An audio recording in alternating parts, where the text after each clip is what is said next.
We are here to win. That's what we do. And you got to play by the rules of nature, which is things will die. What's going on, you guys? Today we have Sam Seder calling out Joe Rogan. Joe Rogan and his guests are talking crazy. Sam Seder is seeing what it's actually all about, what they're really trying to do. Let's watch. There's the stories in the book, which is the reason why people have reactionary positions is because the liberals did not have reactionary positions. And you can hear this not just on the Joe Rogan show. I've talked many times about the time, like years ago, I was on with Whitman, Christy Todd Whitman, on Chris Hayes' weekend show, when she was talking about the reason why Republicans don't believe in climate change is because liberals were so obnoxious about it. So snobbish about it. They were just so like, oh, climate change exists, and it just like forced us to not believe in climate change. Here's Joe Rogan with his version of this story. Yeah. Like maybe that thing is like, maybe there's a little bit of a culty. Just a little, like they're discussing how bad it is right before this, how bad it is that you can't say what you want in comedy, and now they discuss talking about how you basically need to kill communism. So, yeah, you can't say what you want in comedy. I mean, he's got the biggest podcast that exists, and the idea that he can't say whatever he wants, even Spotify, the company that, incidentally, they just laid off 1,500 people, Spotify.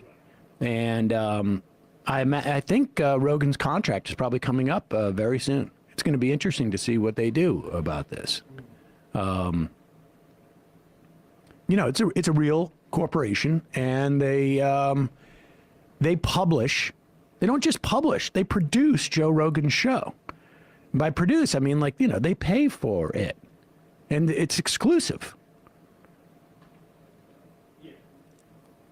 Like maybe that thing is like, maybe there's a little bit of a culty aspect to that thing. And here's a question. Do you think we're doing the same thing overseas? Are we doing the same sort of social media campaigns? Ooh. We must be. I asked Mike Baker, and he fucking gave me the runaround. I think, here's my honest, everybody that starts a conversation by saying, here's my honest opinion. But my assessment in this is I think that we have forfeited portions of foreign service to the left in the context of wokeism, politically correct, like the act of maintaining your sovereignty in the context of military and then economically is not politically correct. You can't broker in that rhetoric and then implement a strategic long-term goals and objectives that are going to meet and exceed what we have to do to maintain America and ultimately America's power overseas if you believe in it. You just can't, because it's not politically correct.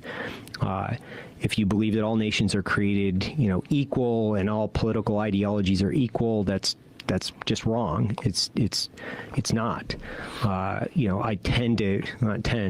think communism is a dog shit ideology. I think that it should have been flushed down the international toilet a long time ago. We just haven't done it good. And just for context, Joe Rogan's guest name is Evan Hafer. Evan Hafer is the founder of Black Rifle Coffee. What better place for Evan Hafer to be on as a grifter than the Joe Rogan Grift Experience? They can both grift to the conservatives, both just show their AK-47s and dude wipes and go crazy. Yeah. Yeah. We're going to figure it out this time, Evan. Yeah, and you can't so close-minded. You can't dabble in it.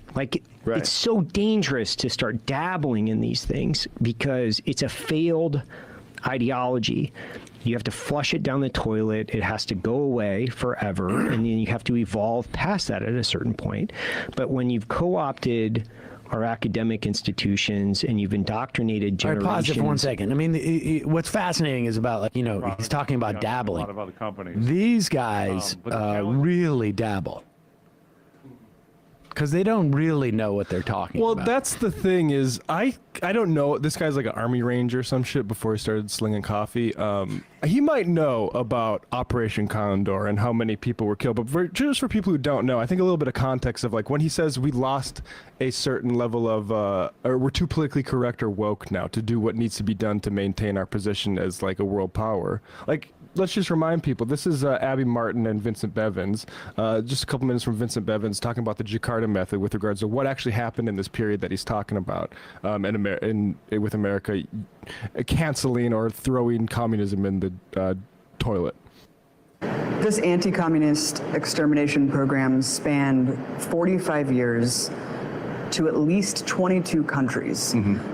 Talk about how U.S. policy can really be seen extending through all of these countries, from Brazil to Vietnam, and why this should all be seen kind of in the same lens. Right, yeah, so my book is really about the intentional mass murder of leftists, or people that are accused of being leftists. And as I said, I found that this happened in at least 22 cases in the Cold War, from beginning, I believe, 1954 in Guatemala is the first case that we have good evidence of until the end of the 20th century. And I think that these must be seen as interconnected, because if you look at the particular tactics that are used, the ways that this happens across the Cold War, you see an accumulation of techniques and tricks and even rhetorical devices across the entire Cold War. So one thing will work here, and then they'll apply that tactic there. One thing will not work here, they'll apply that there. Across those 22 countries, there is a variation in the level of the involvement of the United States. You have active assistance in the case of Indonesia, where there were... Clip right here shows how far America will go to protect its glorification of capitalism. We see that now it has fully run its course, and we may even now be in a post-capitalistic stage where it's very easy to see the negative effects of capitalism. But even back then, even way before this, America was always searching for ways to protect its interests of bettering the rich and selling this dream. There was material assistance offered, and then eventually the United States government passed lists of people to the Indonesian military for them to be killed. In other countries, the assistance was more indirect. It was made clear behind the scenes to a particular government that we will sort of look the other way if you do what you need to do to deal with the local threat. Now, all right, so the point being here that when they're talking about wokeism, they're saying don't assassinate people. Don't create a model which you apply where your role in the context of that model varies from case study to case, to case. Yeah. What you do, but the model is the same. Annihilate, like literally kill all these people. I mean, yeah. And like what does communism do that is worse than killing all these people? Like, what is like everybody's got to wear the same uniform. My question, or my proposed title for this is Joe Rogan smart enough to know he's endorsing death squads again? Because that's the thing. Let's say let him go a little bit more. I think it becomes even clearer. And then you have to evolve past that at a certain point.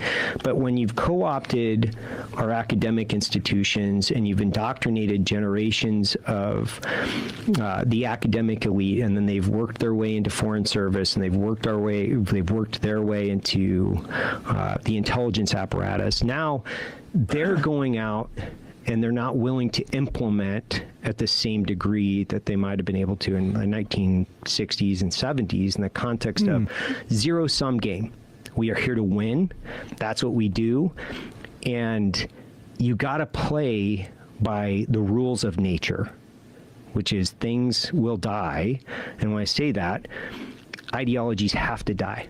Like they do when they're failed. All right, just to be also clear, he's not even it's not even limiting it to the Jakarta Method. Today is when he's basically saying that coups in Allende and Mossadegh and bombing of Cambodia.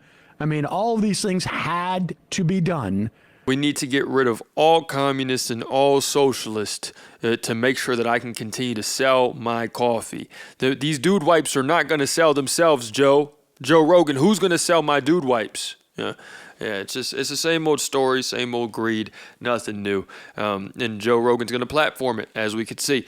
Sam Seder is calling it out as usual. Let me know what you guys think in the comments, though. It's another day in the progressive way.